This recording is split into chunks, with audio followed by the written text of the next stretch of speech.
This is the SR.N4 Hovercraft Princess Anne, the largest commercial hovercraft ever built, now on display at the Hovercraft Museum. We're starting the tour by boarding via the car deck, which in its latest Super 4 configuration could carry around 60 cars. Vehicles would be driven on and packed tightly across this space, making full use of the available width and length. Entering through this door brings us to the standard class seating area. By modern standards, it feels quite compact, with rows arranged to maximise capacity. A standard ticket in the 1970s would typically cost in the region of £10 to £15, depending on the service, placing it somewhere between a ferry and a short-haul flight in terms of price. The ashtrays built into the seats are a reminder that smoking was permitted on board at the time, something that was common across most forms of transport. Moving further down the cabin, there are window seats along the left-hand side. While these might seem desirable, similar to a seat on a Boeing 747, visibility was often limited in practice.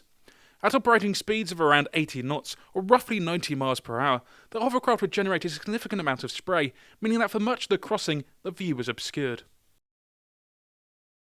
In total, the stretched versions of the SR.N4, including Princess Anne, could accommodate over 400 passengers.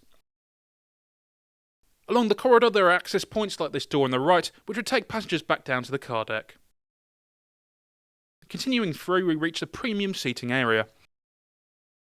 This section offered increased legroom and a more comfortable layout, with tables provided for passengers.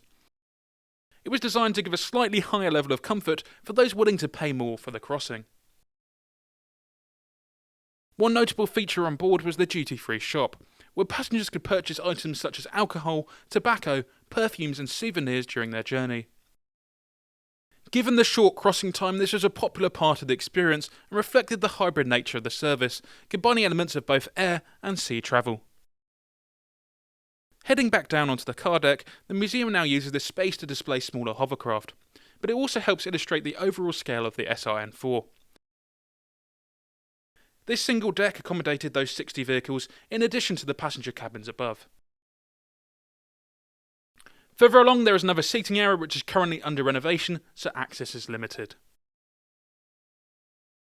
Although access to the Princess Anne flight deck isn't available, we can look inside another SR.N4, Swift, cockpit to understand how these crafts are operated. The layout is closer to an aircraft cockpit than a traditional ship's bridge, reflecting how the hovercraft functioned.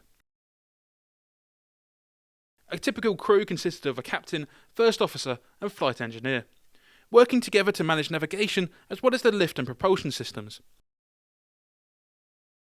Power was provided by 4 Rolls-Royce Proteus gas turbine engines, which were adapted from aviation use. These engines supplied both the lift required to maintain the air cushion and the thrust needed to propel the craft forward, requiring careful coordination during operation. From the outside, the scale of the propulsion system becomes clearer. The SR.N4 is fitted with 4 large propellers, each driven by those gas turbine engines, enabling it to move a craft weighing around 300 tons at high speed across water. Beneath the craft is the skirt, a flexible structure that contains the cushion of air, allowing the hovercraft to ride approximately 1 metre above the surface. This skirt was subject to constant wear and required regular maintenance, as it absorbed impacts and adapted to changing surfaces during operation. The SR.N4 hovercraft represents a significant period in British engineering, combining elements of aviation and maritime design to create a unique form of transport. If you're ever in the area, you can see Princess Anne here at the Hovercraft Museum and experience the scale of it in person.